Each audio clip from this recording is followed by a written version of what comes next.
February 1984 we created this, and here we are all these years later, still with the original master tape here, able to recreate it and separate the sounds bit by bit. And of course the most integral thing to high energy of all was the bass drum, walloping away. It was a big running joke at Trident because whenever anyone was mixing in the studio on a high energy record, when you were in the building you'd hear that boom, boom, boom, boom, boom, thudding and shaking the walls all over the building. And with the snare in, just getting it to wallop. But that bass drum, as people always used to say, the bass drum comes first. Everything matters around the bass drum in the high energy era. Of course these days we don't mix anything with anything like as prominent a bass drum, but then we had to. The thing about high energy is it had two basses. It had the one bass going with the bass drum, monotonic, in a monotone, robotic.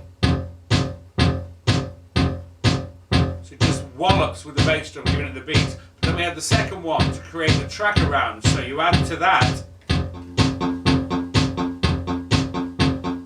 and all the time that bass drum's there, walloping away. Hi-hat gives it more ready, you start to move your feet. And then we got that chug chug chug, chug chug chug, chug chug chug, chug chug chug. Driving the track. High energy music is a form of disco music but with a much faster beat. Usually sung, I would say, predominantly more by female vocalists, the likes of Michael Brown, Hazel Dean, and Candy Stanton, lots more. And the build up. And the synthesizers coming in, we called it ABBA here. Here we go. Almost like reggae, it bounces off the beats. The rhythm bouncing back away from the bass drum, in between the beats. And the whole arrangement. And the strings.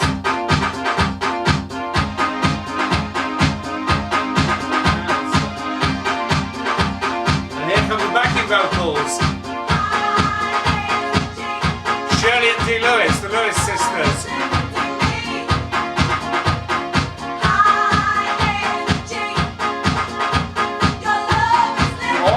Nothing without Evelyn herself.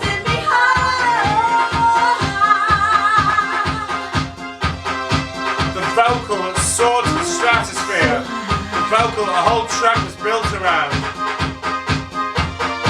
The song was written for her that she could go high.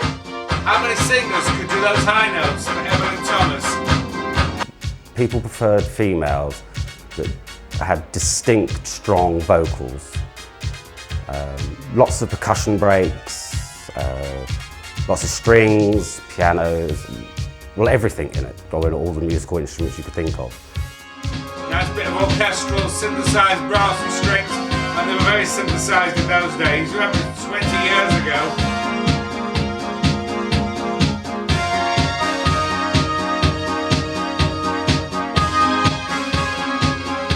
Big bit of orchestral, like the old disco days. Really into a complete breakdown with the vocal just teasing you over the edge. So we'll go back to the rhythm.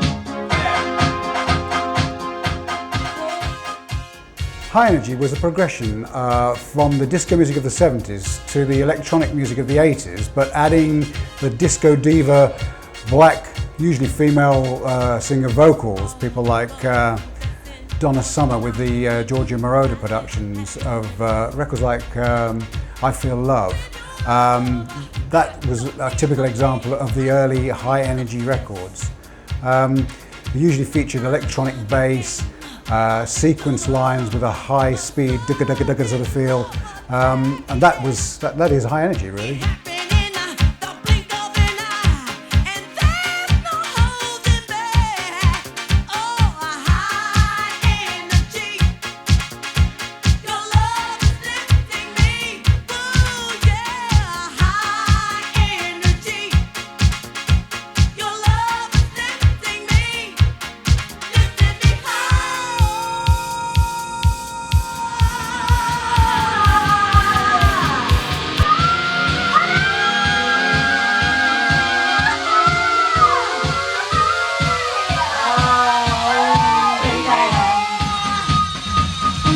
High Energy is exciting,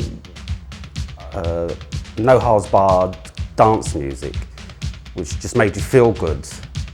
It was fast, energetic, lots of screaming, lots of good female vocals.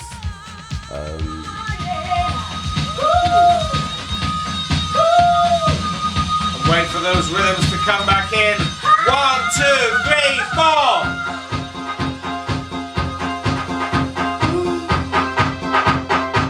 Combination, you got claps,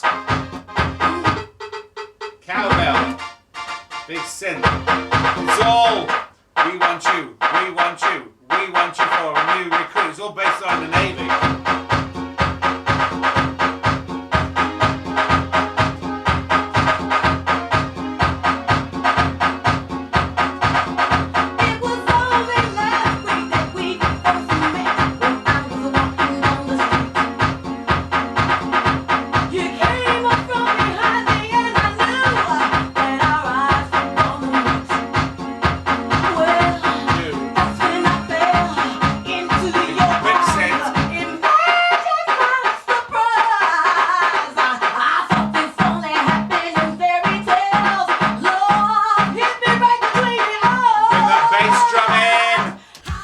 High Energy to me is an actual extension of Motown disco music of the 70s. It's kind of a, an electronic version of disco, if you like. As new technology was coming in the 80s, keyboard sounds were replacing strings, and keyboards were replacing everything, live drums, even you can get a guitar sound, percussion. And High Energy stems from disco, and it's just an electronic version of it. That's how it started anyway.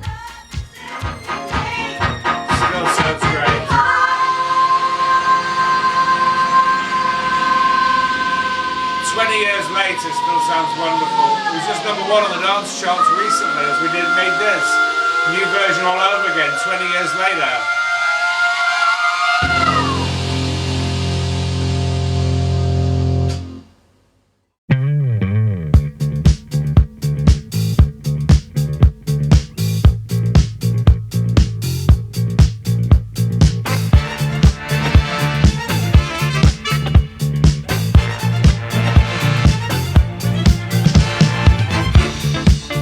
Another soulful band to come out of England was Jigsaw, back in the 70s with Sky High, which is later in the 80s came out on PWL, was remixed by Stockhead and Waterman, and became another massive club anthem.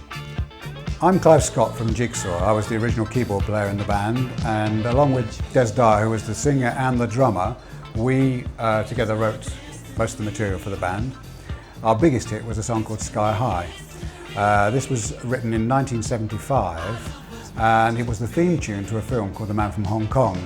We, by chance, bumped into a man from Universal Pictures. At the time, it was called Leeds Music in London. We bumped into him in a pub, and he said, "Oh, you two write songs, don't you?" He said, "We're desperate for a new theme tune for this film we've got to come out. If you can write it in 2 days, and get us the demo." I think this was on a Friday. They need to have the demo by the Monday or Tuesday the following week. If we like it, we'll use it. So over the weekend we wrote the song. Monday morning we went in the studio, did a demo, presented it, and they said yes. And by the Wednesday I think we had the full orchestra in, about 35-piece orchestra, and the song was recorded. It was used in the film, and it went on to become a major hit around the world.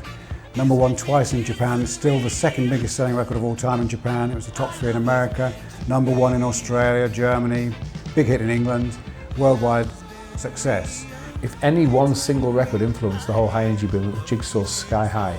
So much so that I found the writer and keyboard player from Jigsaw, Clive Scott, and made him my writer and producer partner after I stopped working with Fiacre Trench.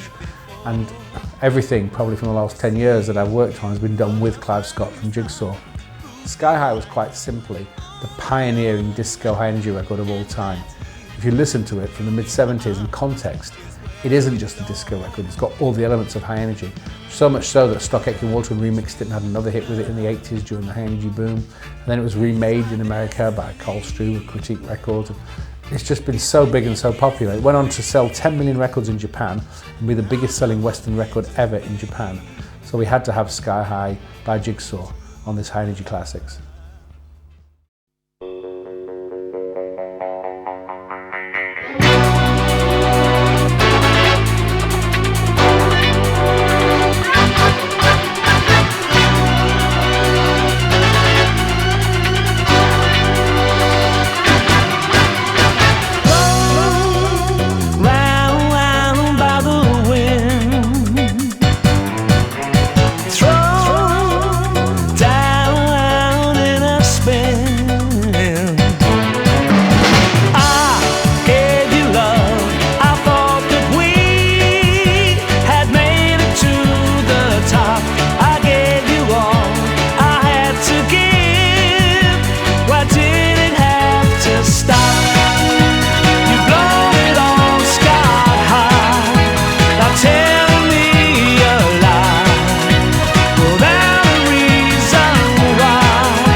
the stone. I gave you love. I thought that we had made it to the top. I gave you all I had to give. Why did it have to stop? You blown it all sky high. Now telling me a lie. Well, there's a reason why you blown it all sky high. You blown it all sky high. Our love had wings to fly. We couldn't touch the sky. You blown it all sky high. You blown it all sky high. Now tell me a lie. Well, there's a reason why you blown it all sky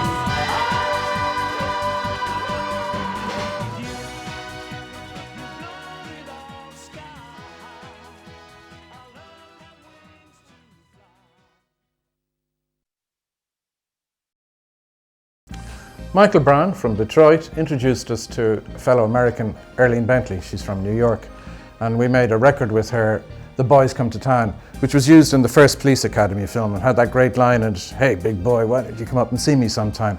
Then for Champion Records we worked again with Earlene, and she made the record Point of No Return.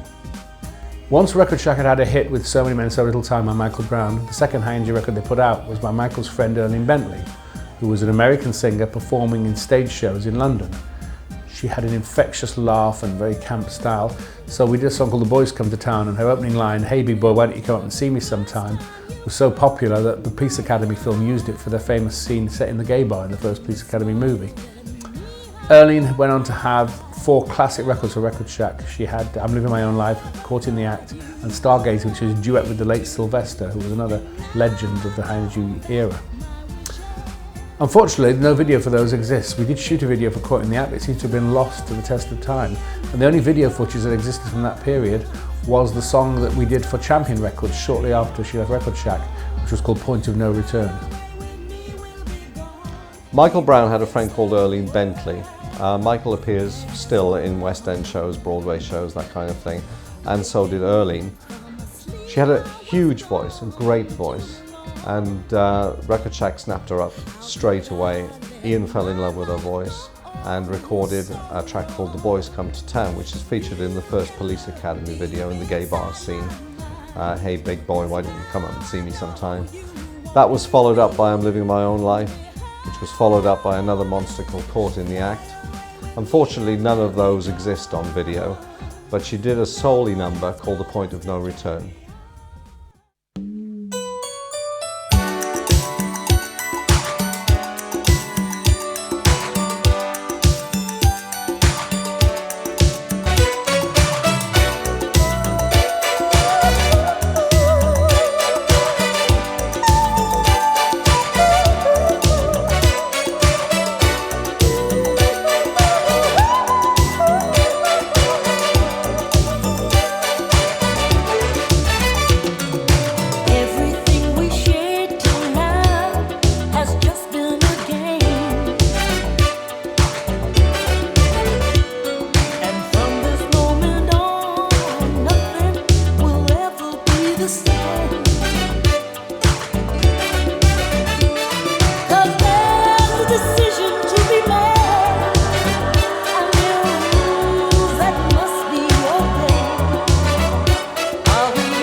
While Ian and I were working with Record Shack, Norma Lewis was stacking up high energy hits with ERC Records.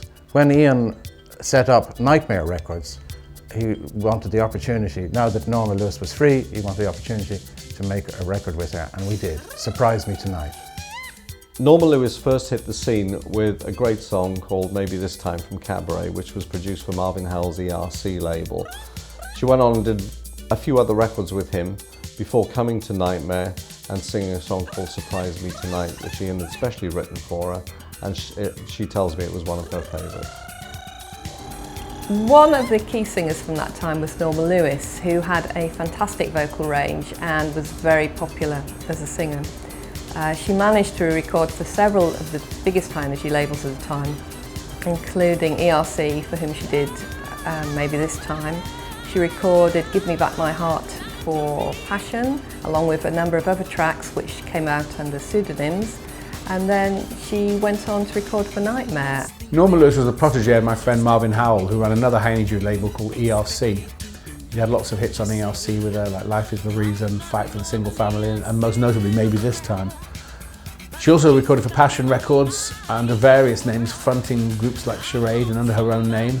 And I decided to get her on Nightmare Records, my own label. I decided it was time to do a Norma Lewis record. So we got her in, we did this fantastic song called Surprise Me Tonight, and she rushed down to heaven and performed us at the big Nightmare Night party.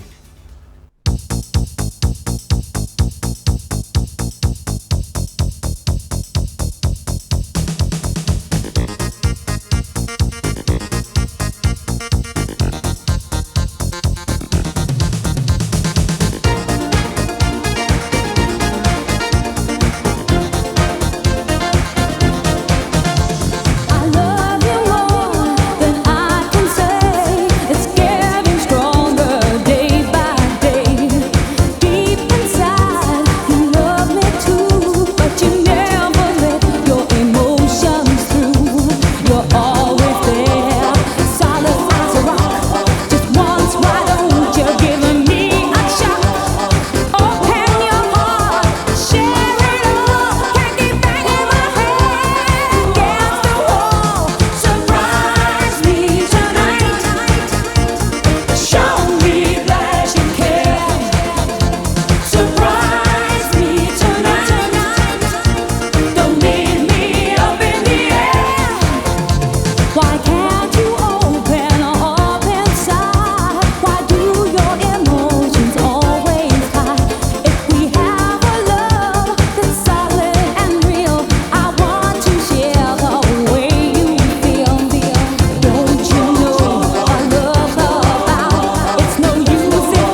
put together a project in the 90s with my cousin Daniel Glattman, who was my protege, who was working for me, who went on after this to form, own, manage and create Blue, probably the most successful boy band of the 2000s. His first project was a group called Impact with a wonderful lead singer called Sarah. We put it together as a sort of high energy project for the 1990s. My friend Corder Marshall agreed to sign it to Mushroom Records, but then he had problems with the people that owned Mushroom at the time, the Murdochs, the Sun and the News of the World. And the thing never happened, and it was sad because we'd made a video and we'd spent a lot of money on it. The group was disheartened and split up shortly after the deal fell through, so therefore we never got to sign it to another label. And I still think the song we did, One Step Away, is one of the strongest high energy records I ever made. In the mid-90s, Ian put together a new band called Impact. They were to be managed by Daniel Glattman, who now is famous for being the manager of Blue. The band was about to be signed by Mushroom Records. We recorded a few tracks, in particular a song called One Step Away. And although the deal was never finalised, this is the video of the band doing, well, I think this a good high energy track.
Another big floor filler for 7th Avenue was The Love I Lost, originally recorded by Harold Melvin and the Blue Notes. A great floor filler, and although not a big hit, it was re-recorded several years later by Sybil, and that was an enormous hit.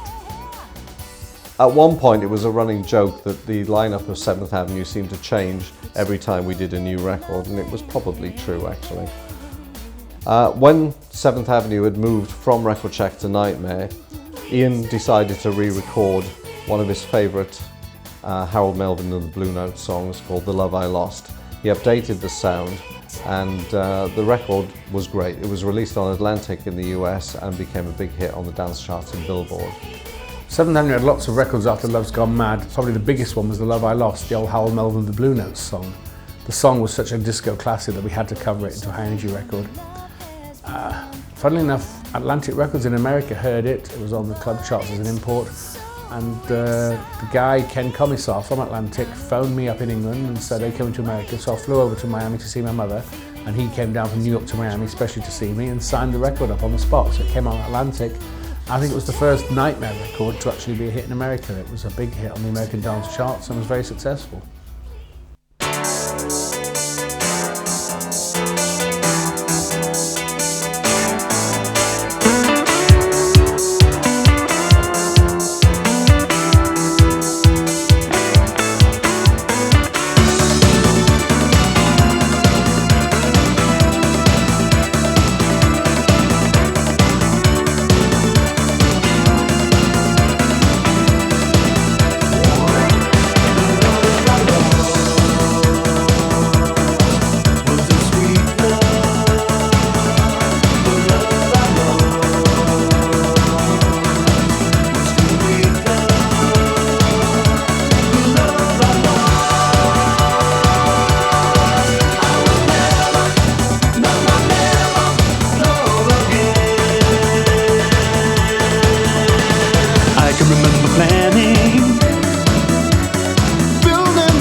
Another singer from that era who had a very sweet, identifiable voice was Louise Thomas. Her first release for Passion was Feels Like Love. She went on, as many singers did, to record for other labels, one of whom was my good friend Ian at Nightmare Records, and her release for him that did fantastically well was Lift Me Up to the Top. The high energy era of the 80s saw lots of divas, apart from Evelyn Thomas and Michael Brown and Barbara Pennington and Erlene Bentley and Laura Pallas. There was Louise Thomas, who was a great Diana Ross type of singer, a British girl but with a great voice. She was first again discovered by Anne Plaxton, who signed her to Passion Records and did a wonderful song called Feels Like Love. I then took over working with her because I thought she was very talented, and I got assigned to Red Bus. And we did a couple of great songs for Red Bus, Reflex Action, which was a massive disco hit, and Cast Aside My Stubborn Pride. I cut some later tracks and then we did an album. My favourite was a sort of Motown-esque piece of high energy called Lift Me Up to the Top. She's a great singer and did a great performance.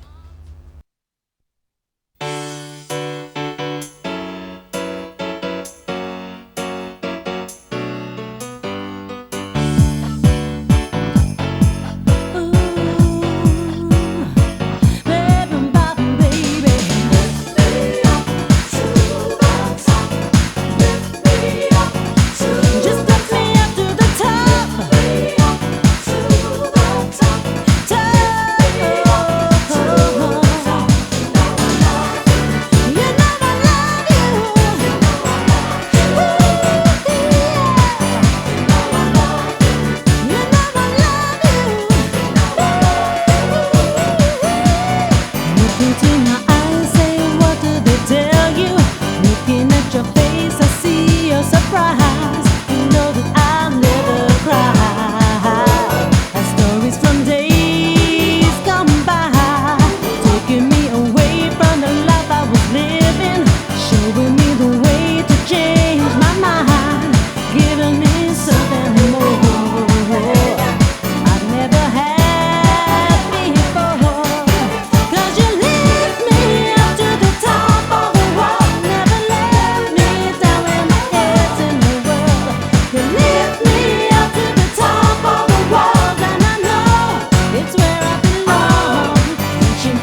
One of my high energy pop hits I did with my friend Neil Rushton. He owned Network Records, and I did a record for him by Scott Bradley, a young singer that was discovered by Mary Kearney in Glasgow. And she told me to sign this boy. He was great, and he had a great voice. We did the version of the old Fat Larry's band, Zoom, with a high energy beat, made it very fast and furious. And they flew him over to LA and shot this video actually on Venice Beach in California.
The first ever house record to come out of England was by a band called Midnight Sunrise. It was On the House, which featured Jackie Raw on vocals, and in the mixing line was Nelly Mixmaster Lush. By the summer of 1986, I was very established as a high energy producer, and every year Billboard magazine had a thing called the New Music Seminar, which was a sort sort of disco club get-together for everybody involved in the dance music side of the music industry. And in 1986, they put me on a panel alongside Farley Jackmaster Funk, who at that time hadn't had any hits. He'd just made his record called Love Can't Turn Around on a little tiny Chicago label, and it was 4 or 5 months away from crossing over pop, which I think it did in November of 1986. I was so excited about house music, and so was my friend Damon Rochford, who I'd just worked with on the Sharon D. Clarke record, Dance Your Way Out the Door, that we decided to come back and make the first ever UK house record. On the gay scene today, house music is embraced as fully as high energy was back in the 80s. And during that crossover period where the house sound was coming in, that was that time that we were all in New York for the seminar with Darryl Pandy and Farley Jackmaster Funk. In fact, I was on a panel along with Ian, Farley and some other pioneers of the house sound, talking about this new phenomenon that was kind of looking to take over from high energy. And one of the things that Ian did straight after that trip was to come back into the UK and create this group called Midnight Sunrise and cut a track called On the House, which is, in fact, the first ever UK house record. Now, the interesting thing about Midnight Sunrise being the first UK house record is if you look at the sleeve, all the people involved with the record were players on the high energy scene, from Anne Plaxton, who ran Passion, from Paul Savoury, who worked at Record Shack and now runs Heaven, myself, who took over from Anne, and Ian Levine himself, who produced the record. House music was just starting in the UK, and Ian had decided to put a band together called Midnight Sunrise. I have to admit that I was one of the founder members of Midnight Sunrise and appeared on the sleeve of the record, both in the UK and in the US, where it was released on Warner Brothers. However, I did refuse to do the video through modesty's sake.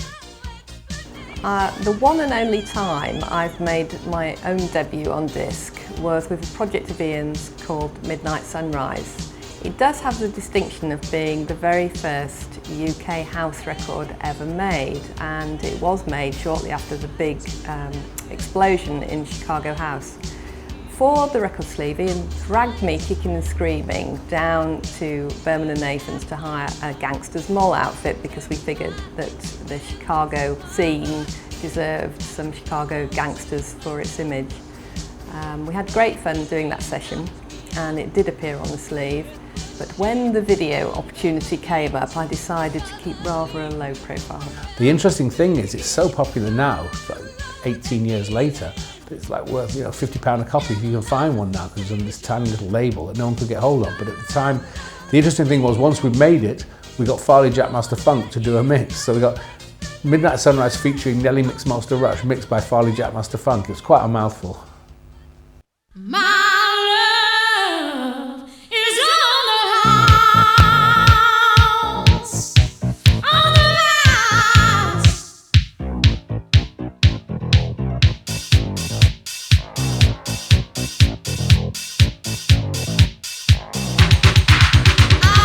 On the house, my love is free, it's on the house.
Evelyn Thomas had made a record called Standing at the Crossroads for Record Shack. After Nightmare had been formed, Ian bought the rights back from Record Shack to release it as a single because he always felt that it should have come out as a single and never had. Evelyn had met a guy called Richard Weiner, who was the road manager for the Village People because of Record Shack's association with Sex Over the Phone by the Village People, etc., etc.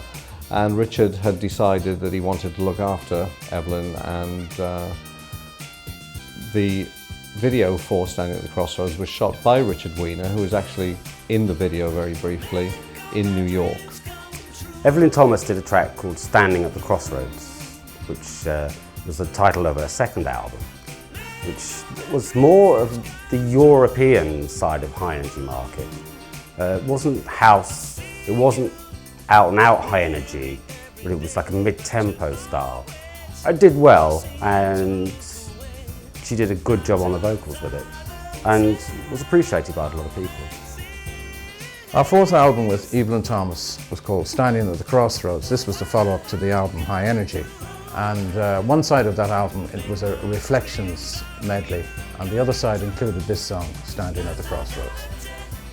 Evelyn Thomas made 2 albums for Record Shack, the High Energy album and the second album, Standing at the Crossroads, which contained the Reflections suite. It was originally to be called Reflections, but we changed the title. Very lovely sleeve. I was always sorry the song didn't come out as a single, so when I formed Nightmare Records, I bought the track back off Record Shack to put it on Nightmare. She was so excited about this that she went out in New York with her, she had a manager then called Richard who passed away since, and he was also looking after the Village People at the time. And they made this video themselves, wonderful video, Standing at the Crossroads, which I'm very proud of.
Damon Rochford, journalist friend of Ian's, introduced us to Sharon D. Clarke, an actress. She'd been in The Singing Detective. More recently, she's been in the London cast of The Lion King. And we made a record with her, Dance Your Way Out of the Door.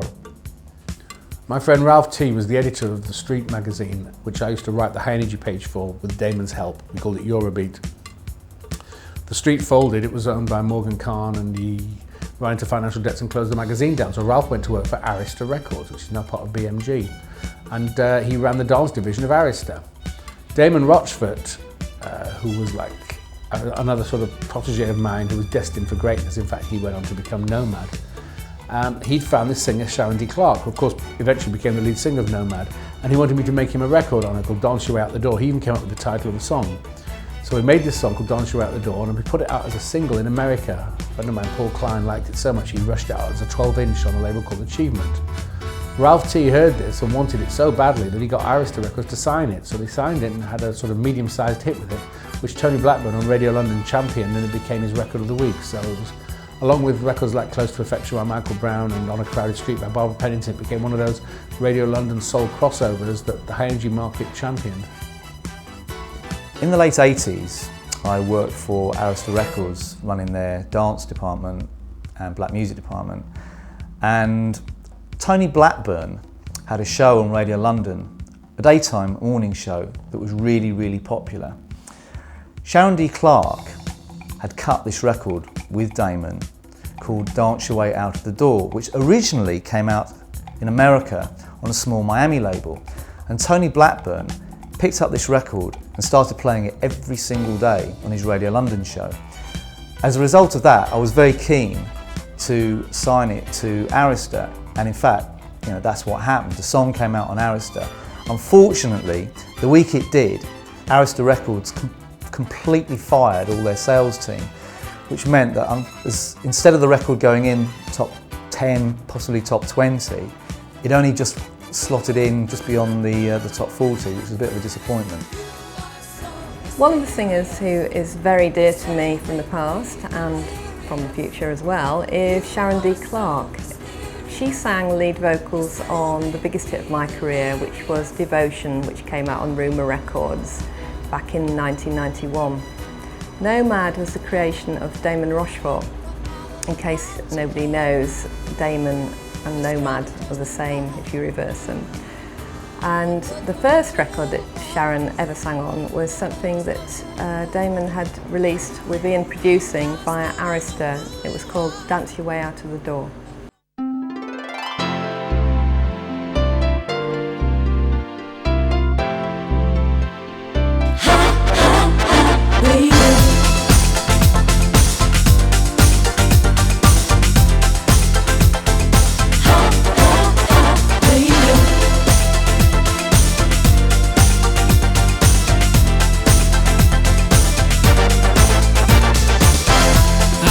You, the way I want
I didn't play that many slow records at the clubs where I worked, as it was mostly high energy, but one good slow record I did play was Close to Perfection by Michael Brown, which for a slow record really always packed the floor. Sean Buchanan, highly respected DJ at the Saints, came to Ian with a number of records. The dance tempo was slowing down quite a lot, and Ian played these records to me as a sort of template, shall we say, of a new direction we should take. And so with Michael Brown we made the track Close to Perfection. By 1984-85, high energy was changing slightly. Clubs in New York like the Saint, the most popular feature was like the late spot from 8 in the morning till noon, which everybody raved about because they played what was called sleaze music. Sleaze, in that it wasn't sleazy, it was quite sophisticated and orchestrated with wonderful strings. But sleaze meaning that the tempo was sleazier, slower, more down tempo. It became the big in thing, sleaze music. The DJ at the Saint was an English guy called Sean Buchanan, who was a very good friend of mine, who had wonderful taste in music. He sadly died of AIDS a few years later, but he came to me at the time and he said, Ian, I want you to make us a record for the Saint by Michael Brown, who made So Many Men. I want a slower record. He played me about 10 records that he wanted it to be like. So I went back and I made Close to Perfection especially for Sean Buchanan, and it became the sleaze anthem of the Saint. And it crossed over pop and was a game champion by Tony Blackburn, and everybody that was into either soul or high energy, which don't normally mix, liked this record, and became the title of her album on Record Shack and became one of the great anthems of the period. Sean Buchanan, the DJ at the Saint, played Ian some records that they played late at night, which they called sleaze music. It was more melodic, slower tracks. Ian then came up with a track called Close to Perfection, played it to Michael Brown, she loved it, and he recorded it with her. Sent it over to Sean Buchanan at the Saint. It became overnight success, a huge record. In fact, I remember Michael performing it at the Saint one night. I was there. It was championed in the UK by Tony Blackburn on the radio, and became a chart hit here in the UK. It remains one of Michael's favourite records, I know.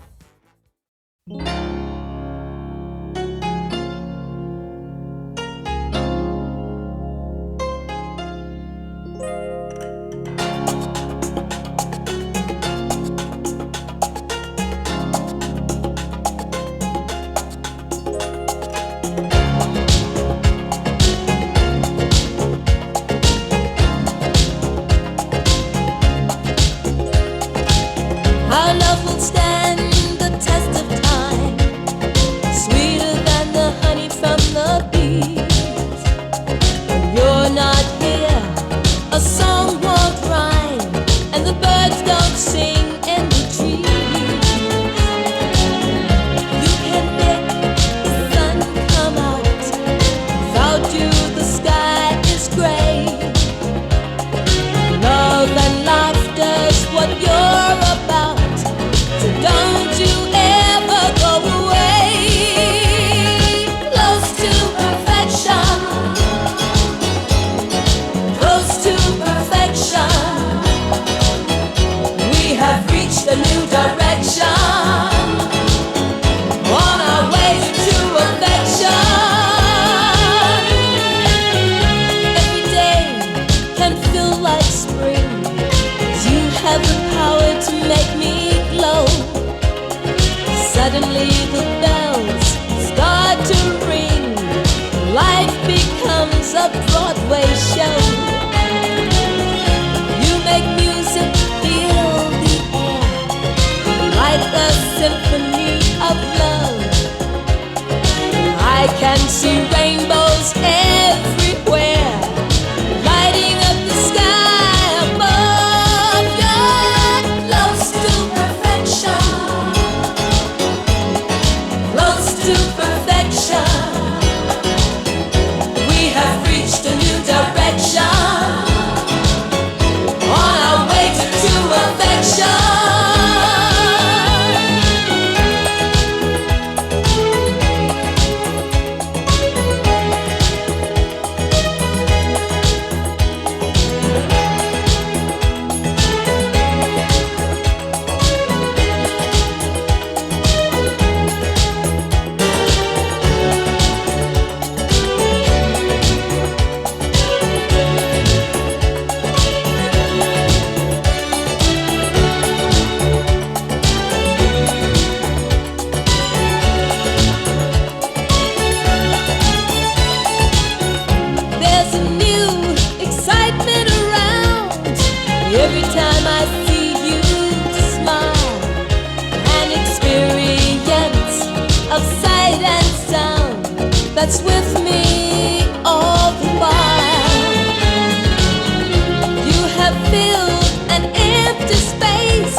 Daniel Glattman, who's now famous as the manager of Blue, I think his first attempt at management was the putting together of a band called Brooklyn.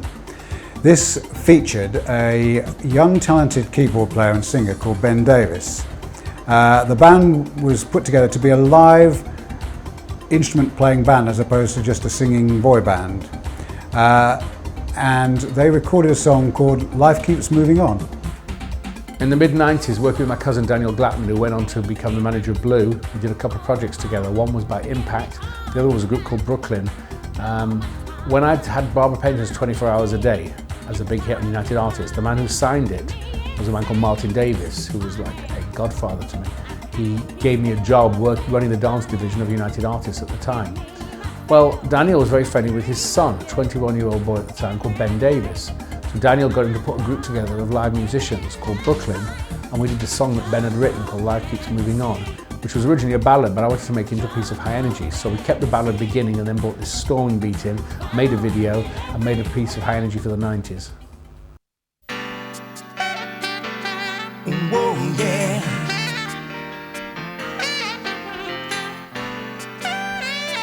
Oh, yeah. Well, from my room, I can see the sky open up above and from this height. I can see the people down below and they're walking along. To wish I had a place to go, and so our question was below. And asked, does anybody ever really know why? Anybody know? Does anybody know why?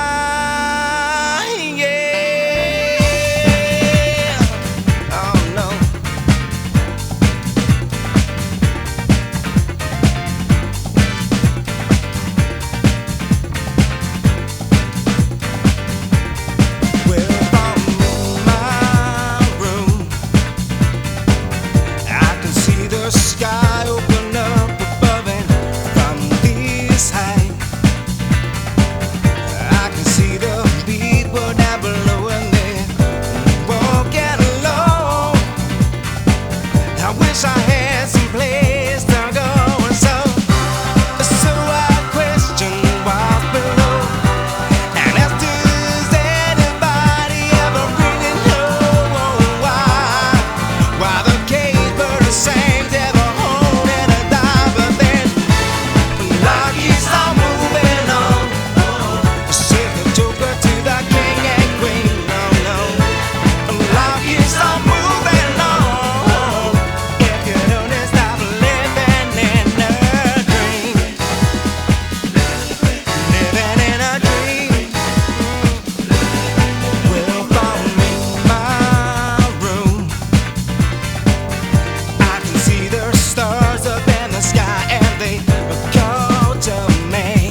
David Inches, the manager of Heaven in 1983, told Ian Levine about a singer that he was going to have on there on a Saturday night, Sunday night, called Laura Pallas. When Ian turned up, there was this great big Jewish mama with a personality to match, and Ian was blown away by her performance. She subsequently went on to Record Shack when Record Shack wanted to make a Christmas record for 1983. Laura Pallas was the third diva to be signed to Record Shack. First was Michael Brown, then Erling Bentley, and then we needed Laura Pallas. I was working at Heaven, and the manager of Heaven, David Inches, had discovered this great singer, Laura Pallas, who'd been produced by Edwin Starr, who I'd known for years. He made a couple of tracks on her. She was this big fat Jewish mama with an enormous belting voice, and she was just waiting to happen and just needed discovering. I got assigned to Record Shack. I was raved about it, and I actually teamed up with Ian Stevens, who just produced Hazeldene's Searching, and we made a record together on Laura Pallas. We covered the old Northern Soul classic Skiing in the Snow by The Invitations, gave it a high energy beat with huge timpanis and a stomping beat, and it became one of the anthems of 1984. I think as I recorded, it was recorded at Christmas of 1983 and rushed out in early 1984, and was one of the very early Record Shack hits. What can I say about Laura Pallas? A larger-than-life woman, and every time I played her record, Skiing in the Snow, I could just see her in her ski outfit. She was rather a large lady, hurtling down the Alps. Wonderful picture to conjure up.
Pearly Gates had had a huge high energy hit with Action. I decided it was time to work with her again. I'd made a record in the 70s with her, and I decided it was time to get her back in again and do some things for Nightmare Records. So I ended up working with both the Flirtations and with Pearly solo. We did a great song that I remember Billy Griffin did some fantastic vocals. Billy Griffin was in the Miracles, and I loved his vocal style. And we did a wonderful song called Thrill in Me.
When we formed the group Optimistic, after the success of all the boy groups I've been involved with, like Take That and Bad Boys Inc., and I made this mixed group, 3 boys, 2 girls.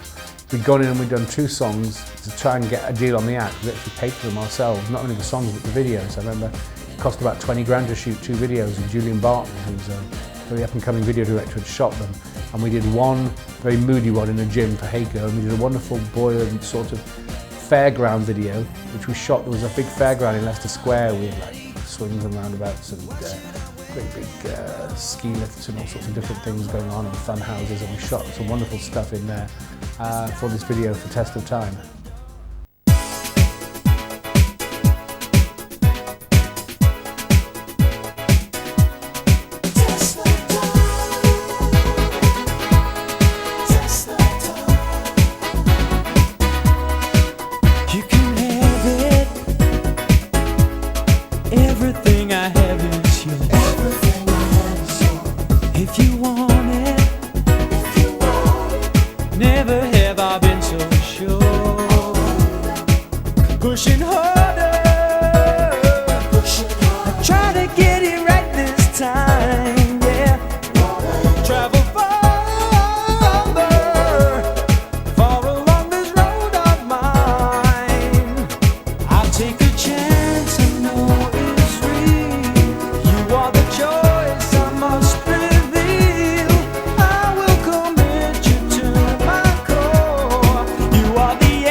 High Energy's always had a camp side to it, and I think one of the most outrageous send-ups was the Compton Street People's Action Man, which was a play on Barbie Girl that was huge at the time.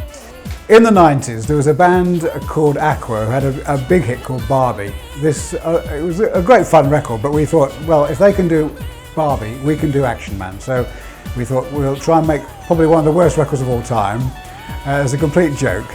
We got together a real motley crew of people, and it was a cross between the Village People and Aqua.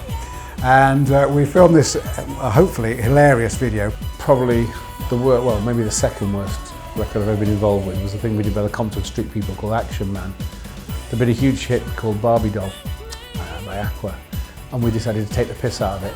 So we did a complete send-up of the Village People doing a bad sort of Barbie Doll kind of thing. So we thought if they could do Barbie Doll, we can do Action Man, the male version. So there's all lines about bend over and all those kind of things. It was completely badly tongue-in-cheek. The interesting thing is who is on the video. There are some very famous people all dressed up in silly outfits on the video. I don't think they'll thank me too much now if it gets out that people realise who they are, but it's quite embarrassing in a way, but quite funny in another way. It's actually the worst record you could ever wish to hear, the worst video you could ever wish to see. Please, please don't take it seriously. Who's that standing tall out there? Is it Action Man? I'm your Action Man, not like Barbie at all. If you wanna play with me, then you'll have the ball. I'm your Action Man. When we play around, then I can stand up proud, or I can bend down. I'm your Action Man, not like Barbie at all. If you wanna play with me, then you'll have the ball. I'm your Action Man. When we play around, then I can stand up proud, or I can bend down.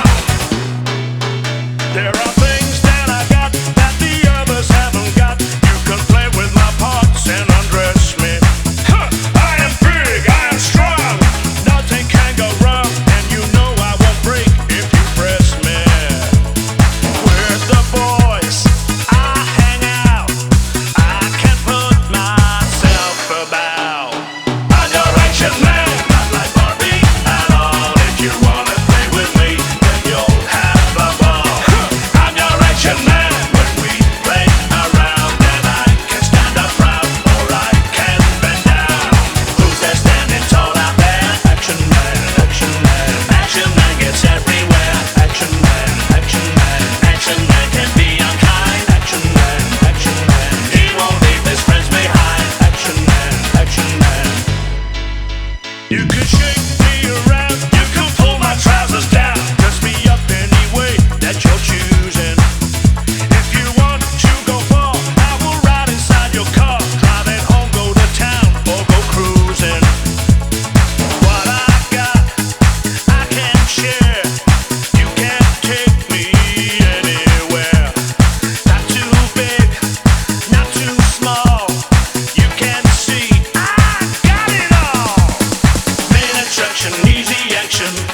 Oh, main attraction, easy action. Oh, oh, oh. Main attraction, easy action. Oh, main attraction, easy action. Oh, oh, oh. I'm your Action Man, not like Barbie at all. If you wanna play with me, then you'll have the ball.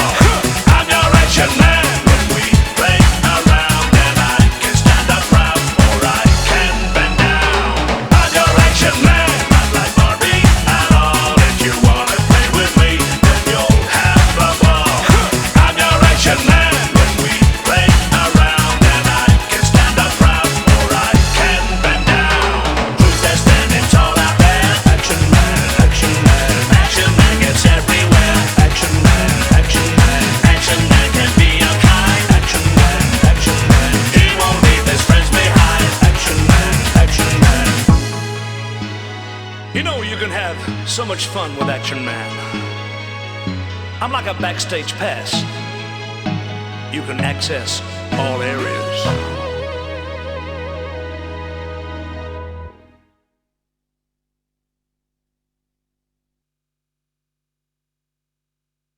Barbara Pennington's new direction of Fan the Flame worked wonders, so she wanted to do another one in the same style. So, trying to appease every market, I decided to keep a sort of gay appeal by going the sort of Dr. Buzzard Kid Creole route. Dr. Buzzard's original Savannah band was so popular. I remember the opening night at Heaven, we'd actually played the albums prior to the big light show, just kind of mood music, people coming in. I decided to do a Dr. Buzzard meets sort of sleaze music from the Saint.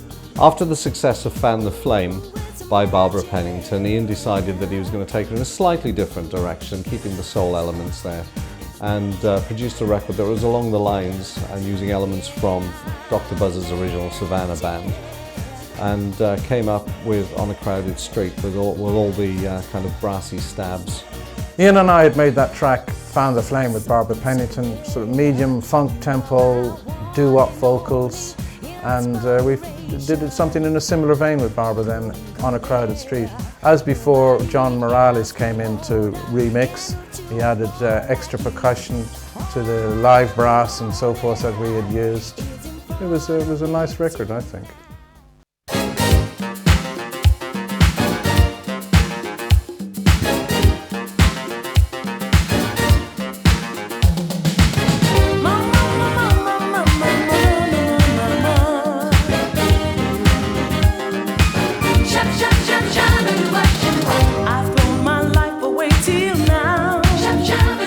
Just wasting my days anyhow.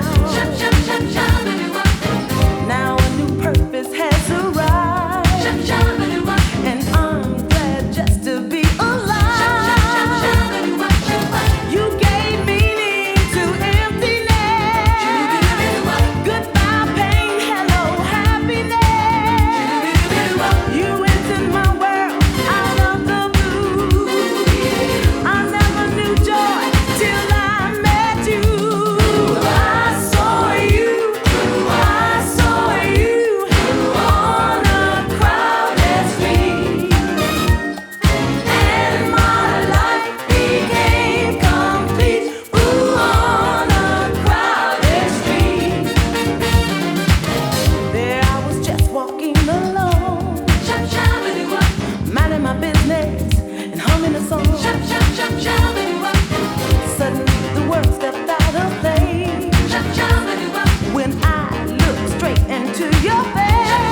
Back in the 70s, Ian did a track with 7th Avenue called Miami Heatwave, which became a big favourite at the club where I worked, because I was the first one to play it over here as far as I know.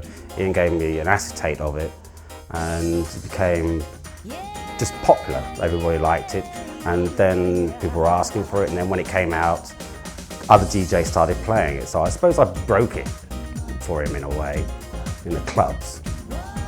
And Ian's partner at the time was Rick Donatos in America, that remixed the track with a new group called the Love Twins, which became popular in America. When I formed the first 7th Avenue group, their big disco hit in the late 70s with Miami Heatwave, Rick Donatos, who worked with me, decided to recut the song on his group called Love Twins. He had this boy-girl duet. At the time, I wasn't that crazy about the idea because I didn't think their vocals were strong enough, but he'd put 2 albums out by Love Twins and made a video kind of with what limited facilities were available at the time in the late 70s of them singing it. Now the interesting thing is it's quite priceless and rare. I didn't even realise I got it. I was searching through some old tapes and found it, and we managed to piece together enough footage for this, but it really is a piece of actual genuine performance from the late 70s by a genuine disco act. So pioneering high energy, you know, the thing is already 24, 25 years old, so I'm quite pleased that we managed to find the footage and put it together.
Just like a year, Miami heat wave, Miami heat wave, Miami heat wave.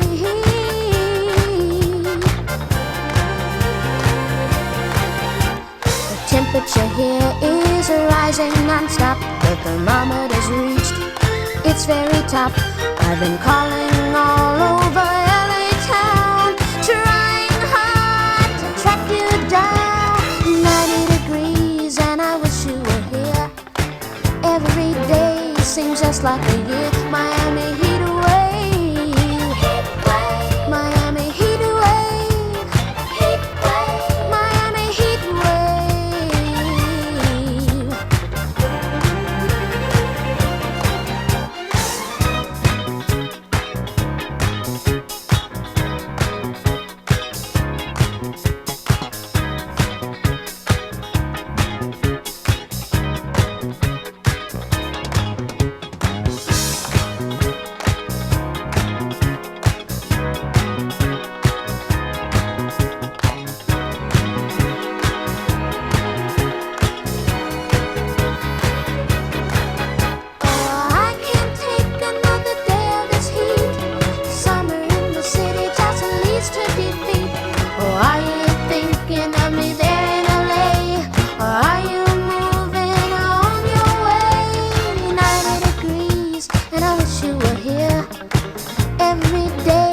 just like a year. Miami heat wave, Miami heat wave, Miami heat wave. Ooh, oh yeah.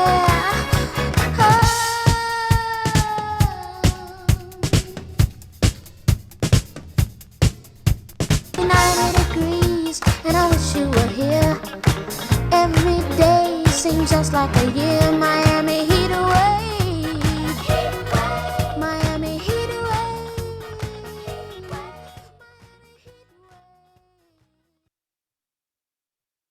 Angie Gold is one of the funniest girls you could ever wish to meet. She's always been a good friend of mine since we first met, and we've had a lot of laughs together across the years. She's a true professional, a great singer, and I can honestly say a delight to work with. She recorded You Take My Breath Away for Ian's label. Manchester diva Angie Gold had such a wonderful voice that I had to sign her up after the success of Eat You Up, so we put a 12-inch out on Nightmare and did a couple of other things, and I produced her for Passion Records for Anne Plaxton, and then ended up doing an album of the best of Angie Gold, and she was never better than on this wonderful song called You Take My Breath Away, which again Billy Griffin from the Miracles gave his touch on the backing vocals and sort of splashed magic all over the record. And I think if I had to pick my favourite song of that whole era, it's this one.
Selena Duncan was another disco diva from Wales, actually, who was signed to RCA and had some popular disco hits in the early 80s. And I signed her to Nightmare Records, did 3 singles on her.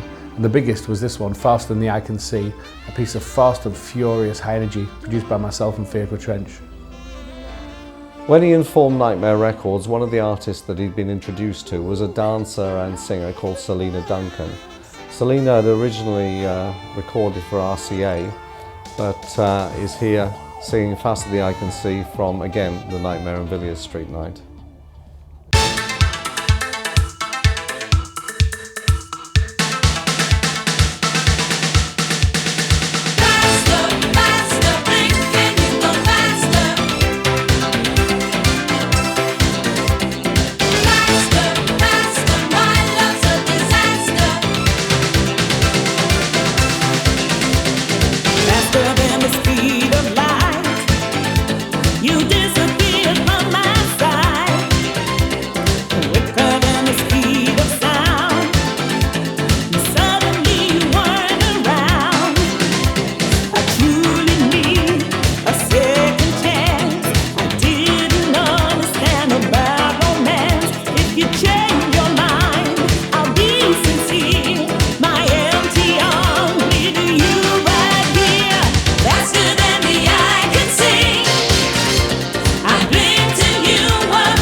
There is a true legendary singer from Detroit called Pat Lewis. She was one of the original Motown backing singers. She sang on any record almost you could name. She did vocal arrangements. She worked with Aretha Franklin, Stevie Wonder. She was on Hot Buttered Soul with Isaac Hayes. Classic records. She's a fantastic singer, can sing from gospel to soul, anything at all. In my whole life, the singer I've worked with the most was Pat Lewis. Pat was one of the original Motown backing girls, the Andantes, and she'd also been working with Isaac Hayes as Hot Buttered Soul. She had a varied career working with Aretha Franklin and James Brown and all sorts of people. And because of my involvement with the Motown artists and Motor City, I'd made hundreds of records on her. I actually looked at the list, and in the end I think I produced almost like 150 songs on her. And the one that I think is of the greatest appeal to the high energy market is this one. It's an old Northern Soul 70s classic by Bobby Sheen called Something New to Do, done in that lilting 8 o'clock in the morning style of the Saint. If the late great Sean Buchanan, who DJ'd the Saint, had still been alive, he would have swooned and done anything to have got hold of a copy of this. So if anything, it was more a tribute to Sean. A wonderful piece of high energy sleaze.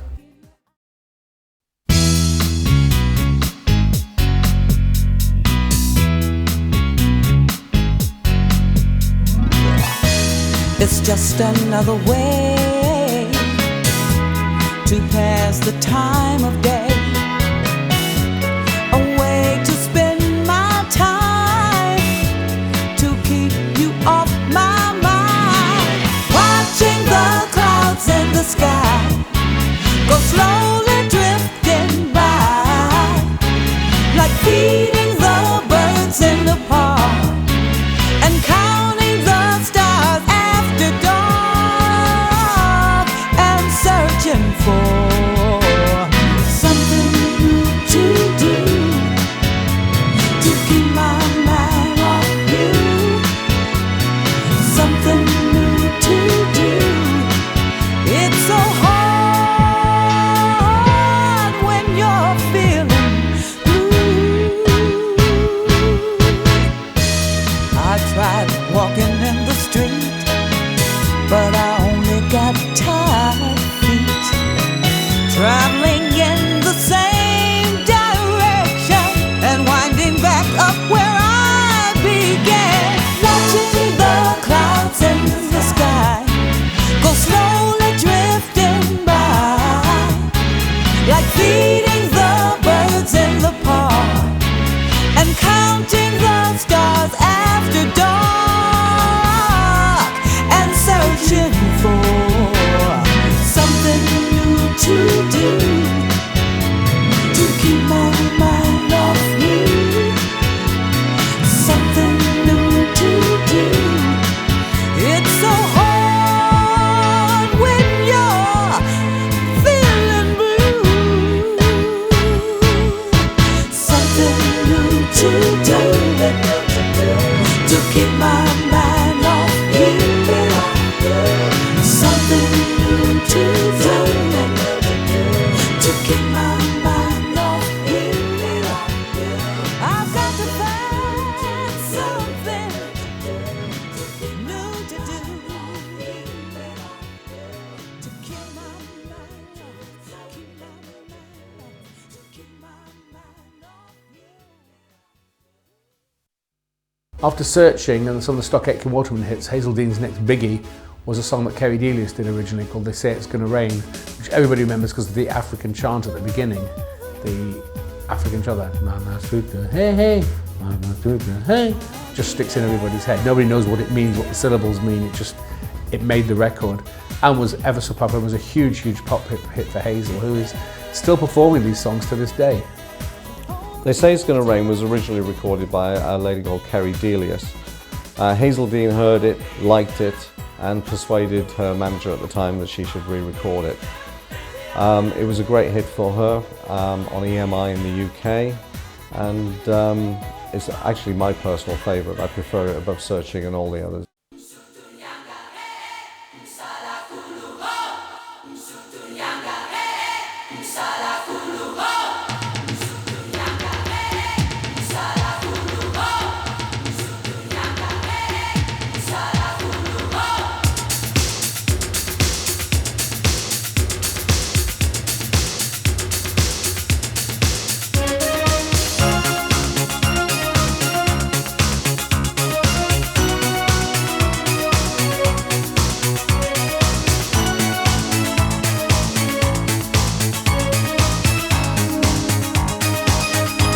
They say it's gonna rain,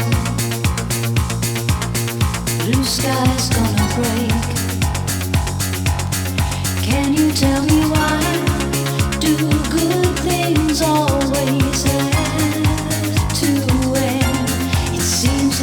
yesterday. We'd only just begun, laughing in the sun.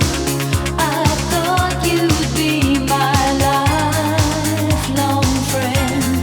Love is cruel, cuts in two, between pleasure and pain, between sunshine and rain, and between me and you. I'm alive. They say it's gonna rain, but I'll survive. And though I'm crying out that I'm in pain, I will love again.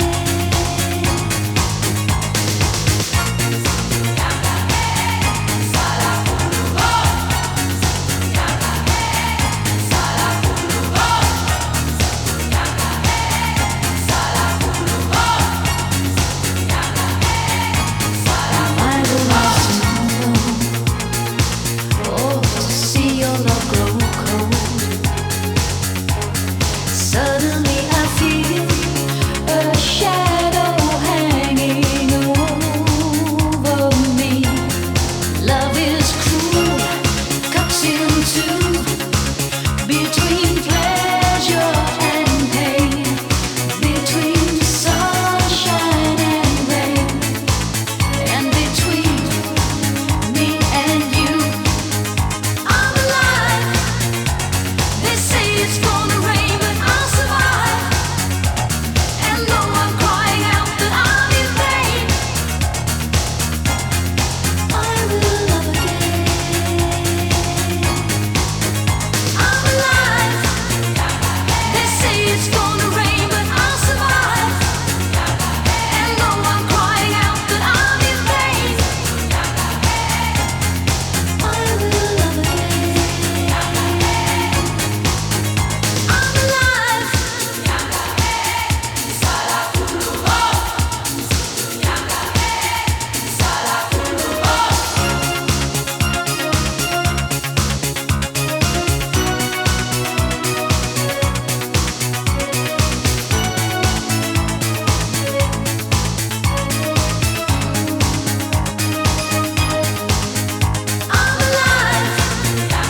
They say it's gonna rain, but I'll survive. And though I'm crying out that I'm in pain, I will love again. I'm alive. They say it's gonna rain, but I'll survive. And though I'm crying out that I'm in pain, I will love again. I'm alive. They say it's gonna rain, but I'll survive.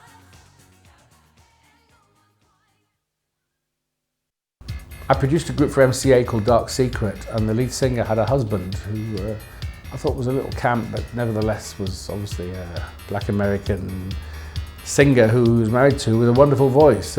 I ran into some very nice people who said that they would like to boogie to my next single that I have out on the Nightmare label entitled A Winner Never Quits. So I'd like to bring them out here tonight. Oh wow, don't we look macho tonight? Do you work out? You go to the gym? I can imagine you in the gym. 1, 2, 3. Yes, I will. I'll do that for you, okay? He wants me to buy him a body, okay? The first track Ian recorded with Milton was Falling from a Great Height, which wasn't really up to scratch, I have to say. But the second one was much better and was performed at the Nightmare on Villiers Street night at Heaven and was called A Winner Never Quits.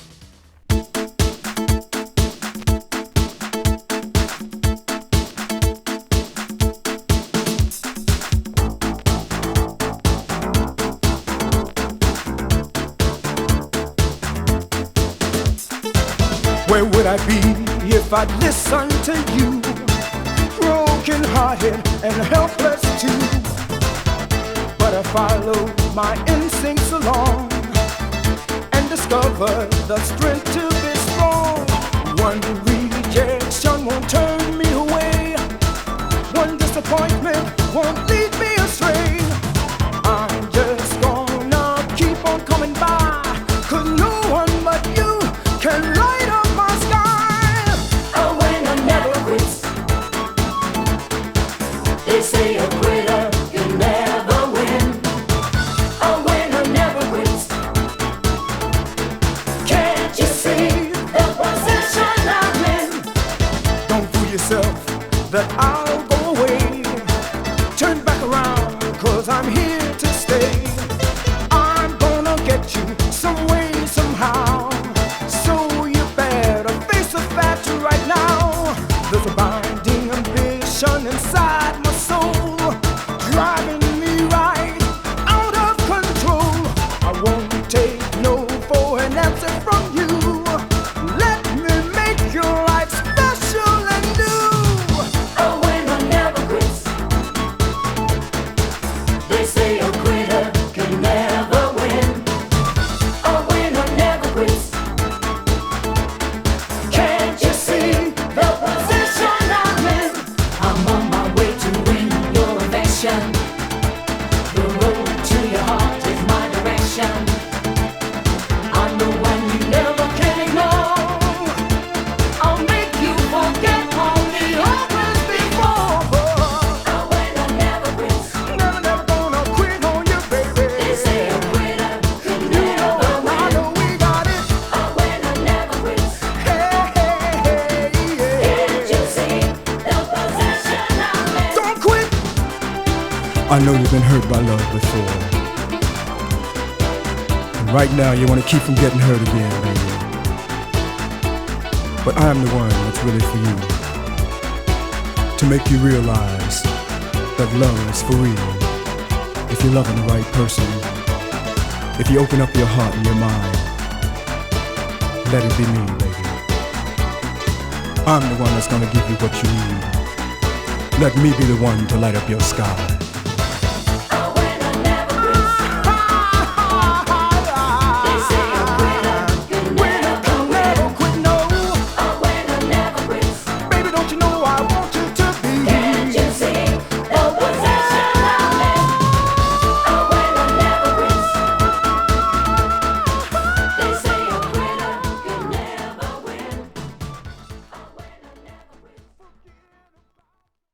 One of my mentors in life was Chris Hill, who was a famous soul DJ who went on to become the head of Arista Records, and he owned Ensign Records, discovered the Boomtown Rats and Sinead O'Connor and those people. And he came to me with a song in the early 90s that he was going to sign to Arista, but it never happened, by a group called Rufus Dawes called Too Much Too Late. The record never came out. I loved it so much I decided to take my little protege, Tammy Levette, a young 21-year-old black girl from New York. I cut it on her because it was too good a song to go to waste. This is definitely monstrous high energy for the 90s.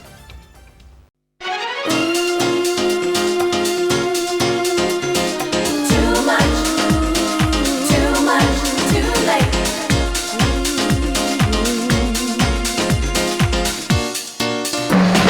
Get up on a rainy day, begin to wash my love away. I'm looking for somebody new. I feel the attraction, ooh, that burning feeling deep inside. I've gotta believe and I can't deny.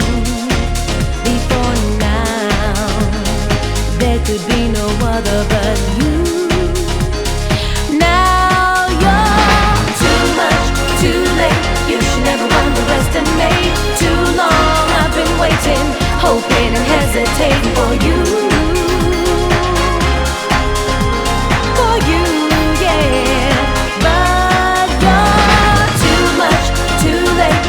Never underestimate. Too long I've been waiting, hoping and praying to, praying enough for you.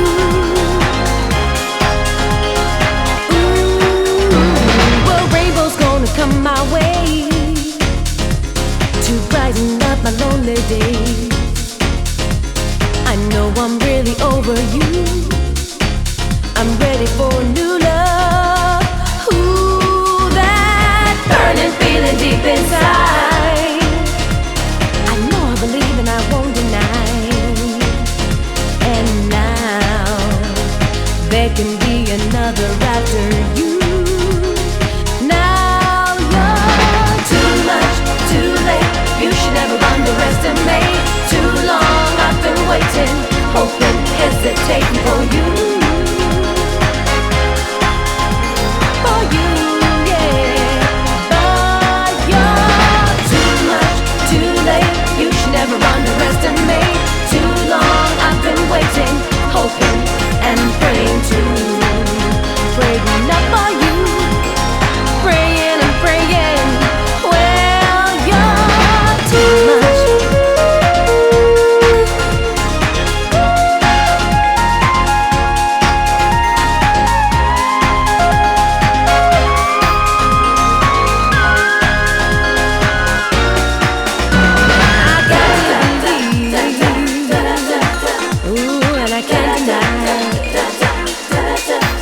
Well, I got to believe, and I want to know. Now you're too much, too late. You should never underestimate. Too long I've been waiting, hoping, hesitating for you. For you, yeah. But you're too much, too late. You should never underestimate. Too long I've been waiting, hoping and praying to you. Praying up for you. Praying and praying. Now you're too much, too late. You should never underestimate. Too long I've been waiting, hoping, hesitating for you.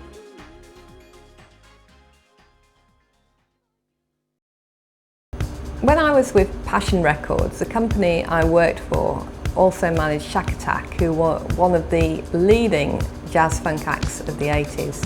One of the lead singers of Shack Attack was Jackie Raw. And she also made one of the major energy records of the time. It was a track called I Believe in Dreams, which came out on Fanfare Records. A friend of ours, Marvin Howell, who went on to have ERC Records, through the very famous Simon Cowell, recorded I Believe in Dreams with Jackie Raw.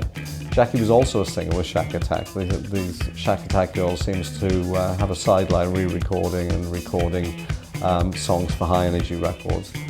I Believe in Dreams was a huge success. It was #1 on the Billboard chart, I think, on the dance chart, and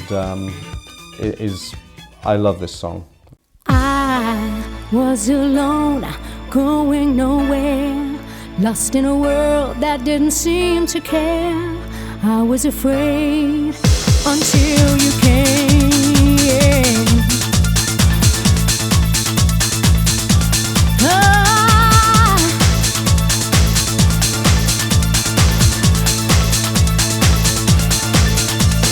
Now I feel alive because of you. I feel the wonder of all you do. Baby, it's true, you're everything. Now I can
Ian Levine was a big Doctor Who fan and was very upset when the BBC planned to axe that show. So we made this record, Doctor in Distress. It was for charity. The funds were to go to cancer research.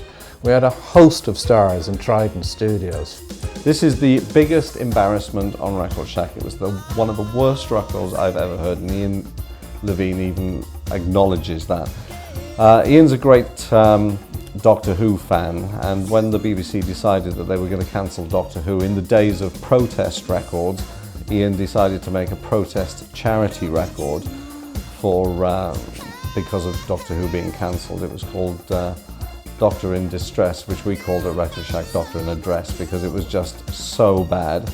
But it had a great number of artists on it. Midge was on it, David Van Day from Dollar, Hazel Dean, Michael Brown, Earlene Bentley, Phyllis Nelson, who had a hit with Move Closer, and of course another great Heinz record called Don't Stop the Train. One of my great follies in life when I was at Record Shack was to make a charity record to try and save Doctor Who. I was always very passionate about Doctor Who, and in 1985 when it was cancelled we decided to try and bring the public's attention by getting everybody that we could in, and we made this god-awful high-energy record which didn't work at all, called Doctor in Distress. And the video was even worse. Everything had to be done for free because it was for charity, and every penny went to charity. Record Shack did it. It was on the front page of the Daily Star, it was on the ITV Morning News, it had massive coverage. Unfortunately, it was thrown together so quickly, it was literally terrible, and I'm embarrassed. But as we're looking at the Record Shack era, we ought to at least give the video, if nothing else, for posterity, a little look at.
Our follow-up from Michael Brown to So Many Men, So Little Time was He's a Saint, He's a Sinner. And in spite of the fact that So Many Men, So Little Time was a massive hit and we sold an estimated 2 million records, and He's a Saint, He's a Sinner sold a mere 30,000. Ironically, So Many Men, So Little Time didn't appear in the UK charts, whereas He's a Saint, He's a Sinner actually did make it into the charts. Michael Brown was a real trooper. She really believed in the old adage, the show must go on. And 2 days after coming out of hospital, filmed what you're about to see, He's a Saint, He's a Sinner. And she was obviously in a great deal of pain, which is why she doesn't do much moving about. You'll see the dancers do most of the moving. But I think you'll agree with me that the performance is fantastic anyway.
In the late 80s, Ian Levine produced a few tracks with Jigsaw, one of which was a song called Let's Not Say Goodbye, which is influenced by Sky High. Jigsaw had been so popular with Sky High, which had been such a pioneering high energy record, that when I formed Nightmare Records, I decided to get Jigsaw back together again and do a tribute to Sky High called Let's Not Say Goodbye. Even in the title, Let's Not Say Goodbye, you know, Jigsaw's still going kind of thing because of the popularity, enduring popularity of Sky High. So we did Let's Not Say Goodbye in the same style and same lead singer, Des Dyer, and we flew over to Japan, and I remember being on interviews on Japanese radio and playing this record and premiering it there, and they loved it, and it came out a CD single in Japan and was a mini hit there.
Carol Gianni, having had a big hit with Hit and Run Lover, Paul Savory persuaded everyone at Record Shack to sign her.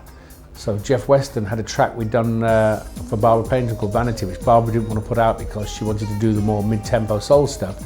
So Jeff said, right, you're doing it on Carol. So Carol came into the studio, did a great job, came out as a single and created one of the Record Shack high energy anthems. Barbara Pennington had recorded an album called Out of the Darkest Night, and on that album there was a track called Vanity that Ian and I loved, but it was a high energy track and Barbara didn't want to be known for singing high energy. She saw herself more as a soul singer. So I brought along to Record Shack, Carol Gianni, who'd previously done Hit and Run Lover and Mercy and various other things on a Canadian label. And Ian gave her a test run at this and loved her voice, loved her performance, and it was eventually released as a single on Record Shack.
When I was DJing at Heaven, the biggest influence was the Saint in New York. The Saint was the high energy club. It held 4,500 to 5,000 people. It was in the village. It was unmarked. There was no sign outside that said the Saint. It was a black door, and unless you knew what was in there, you would have walked past it and not known anything. You had to physically know where to go. You couldn't walk in off the street. It was membership or invite only, and it was packed. And everybody in the world that was into high energy music went to the Saint. Their music stood for melodic, glorious, up-tempo, joyous music. The biggest record ever at the Saint was a record on 20th Century by Cut Glass called Without Your Love. And every time when I went to the Saint, they would have this record on, and I went to a lot of trouble to get it because it was so rare. It came out in 1979, not really been noticed at the time and been deleted and was totally hard to get. There was a shop in New York called Vinyl Mania, owned by Charlie Rapone, who sold records to all the disco goers of New York. And whenever he had a copy, it was up on his wall for $200. Ralph T and I walked in and were amazed at the price this record was fetching. In the end, the only way I got a copy was to pay $200 and bring it back to England to play it at Heaven. It had been so big at the Saint, I had to have the record. once you start playing it, everybody wants it, the demand was huge.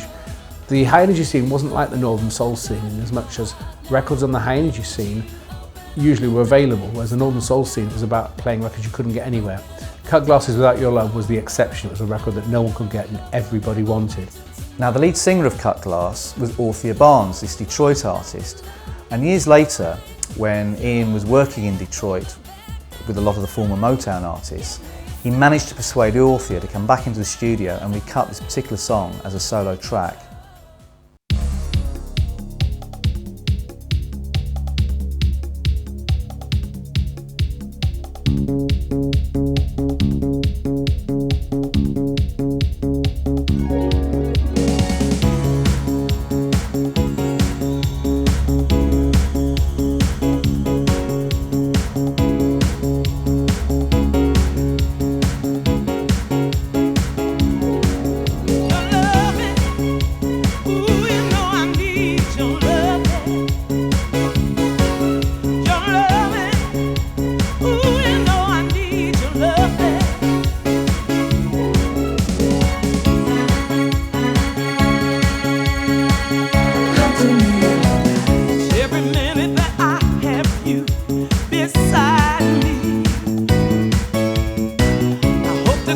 Your love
This is yet another lineup of 7th Avenue.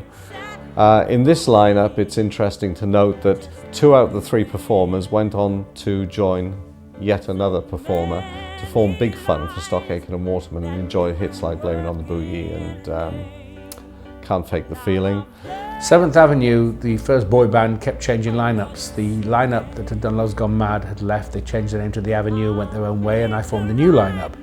This lineup went on to leave me and become Big Fun, but not before they went into heaven in very skin-tight cycle shorts and performed this song called The Right Combination.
A couple of years ago, through Simon Napier Bell and Ian Levine, I had the great privilege to meet Candy Staten, who's a lovely lady, and of course had huge success with Young Hearts Run Free.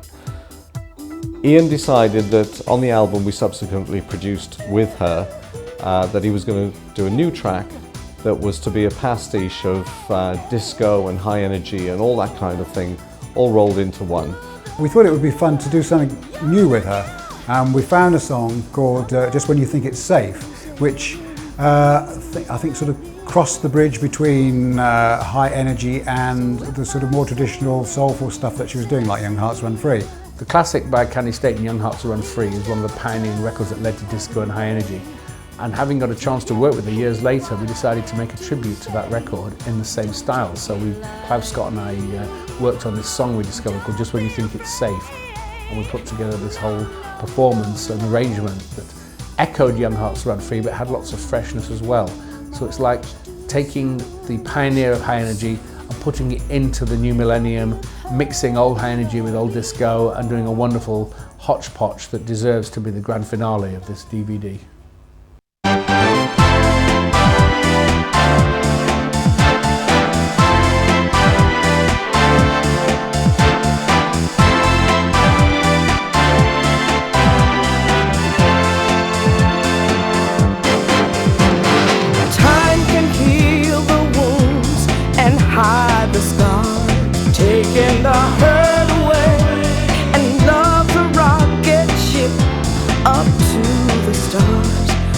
Your heart wants to stay. You soon forget it all the moment a new love comes to call. You are convinced that you will never ever fall again. Just when you think it's safe to let your guard down, just when you think you finally turn your life round, just when you think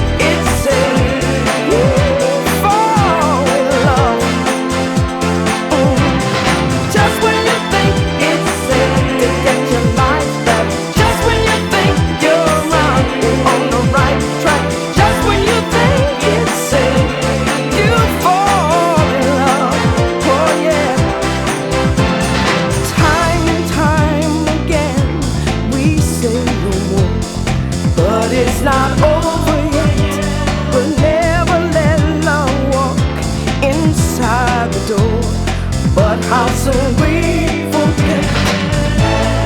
How can we be so blind? Somehow it gets inside your mind. Just when you thought that you had put it all behind you again. Just when you think it's safe to let your guard down. Just when you think you finally turn your life round. Just when you think you fall in love, just when you think it's safe to get your life back, just when you think you're on the right track, just when you think it's safe, you fall in love.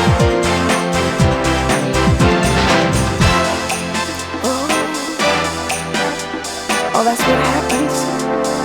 As soon as you think you got it all together, there you go again. Just when you think it's safe to let your guard down, just when you think you finally turn your life round, just when you think it's safe, you fall in love. Oh yeah. Just when you think it's safe to get your life back, just when you think you're on the right track, just when you think it's safe, you fall in love. Yeah. Just when you think, well, just when you think it's safe, you fall in love.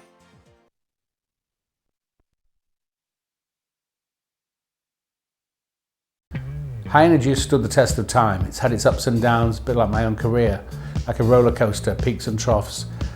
There have been periods when the charts are full of high energy records. There have been other periods when everything goes into funk and R&B and nobody wants to know, but there's always that underground buzz. People like Anne Plaxton, who ran Passion Records in the early days, took over, started Rumour Records, and she's still running high energy labels now and still having success on underground club level. When I left Passion, I formed Rumour Records along with a friend, and we quickly decided to dedicate a label, Clone Records, to energy again, and we've had that label now for 10 years. It's going from strength to strength, and we are one of the leading labels in the world now for energy music. I think there's still a certain amount of people that like high energy music. I think high energy albums still sell well. There are still a few independent companies still making high energy music, so obviously there is still a demand. High energy music is still definitely relevant today. There's lots of elements from those early records still being used in current records. People like Sophie Ellis-Bextor, Kylie Minogue, people like this who are making modern disco records are using a lot of the elements from the early high energy records. Like all things that become really passionate, they become introverted. And the danger with introversion is it becomes self-effacing. And one of the real problems that has always sort of been a problem for all musical genres is the good and the great think they're gooder and greater than anybody else. And the classic of this was, at the time we were doing dance records that were still in those days classed as sort of trendy dance records, like Princess. I sussed out that the good and the great usually decided they were good and the great by reading the record label and not really listening to the tune. Nobody ever thought that high energy would last, and then it went through the techno phase. The Belgians doing it, and the Dutch. And then people were getting bored because it was the same thing again, so now they've gone back to doing high energy. There's so many DJs from the clubs that are producing stuff and remixing stuff, making them more commercial. My personal preference is, of course, for high energy, and although it's evolved throughout the 20 years between then and now, it still is interesting to note that even the kids today that didn't know the songs when they came out in the disco era, even before high energy, still recognise the tunes and the words through remixes and remakes that have been done in the intervening years. To be honest, I don't think high energy's really ever gone away. It started out as a particular scene in the 80s on the gay scene, but as that particular scene has moved on into house music, the essence of what the music is has been adopted by a lot of music and a lot of bands since, and you can still hear it today in records that chart #1. It's still there in the charts, it's still popular, and I think that having gone through a sort of 15-year period of techno and house, I think it's coming back full force into high energy again. Wonderful up-tempo music with joyous melodies and uplifting arrangements that make you want to just rush onto the floor and dance. I mean, people can dance to a beat as much as they like, but there's no substitute for a great song, and these high energy records with their soulful vocals and powerful sort of Motown, Philly kind of arrangements and the melodies mixed with an electronic beat, I mean, they're timeless. They always were and they always will be. Well, I think that, you know, everything goes in cycles. Obviously, I was at the start of techno music. Ian Levine was at the start of high energy music. Right now, because these genres are so spontaneously happy and so spontaneously with a feeling of party and great fun, it is coming back because people in years of depression always want to have something which is exciting and happy rather than something which is gloomy. So although we see in America hip-hop taking over because it's obviously the reflection of what happened in the ghetto, we don't have that situation in Europe. And in Europe, I believe that techno music, which was and is still very big with the various new trends like Ibiza sound and all this, now high energy will definitely come back in a big way for the simple reason that it's party time.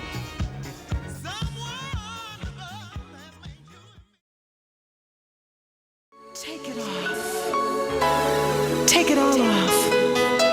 Sit down in front of the mirror and take off those eyelashes. Go on, peel them off one by one. Take off that mascara. Go on and wipe it off. Take off that makeup. Wipe it away from your face. Take that wig off your head. Take it off. Take it all off. And be yours.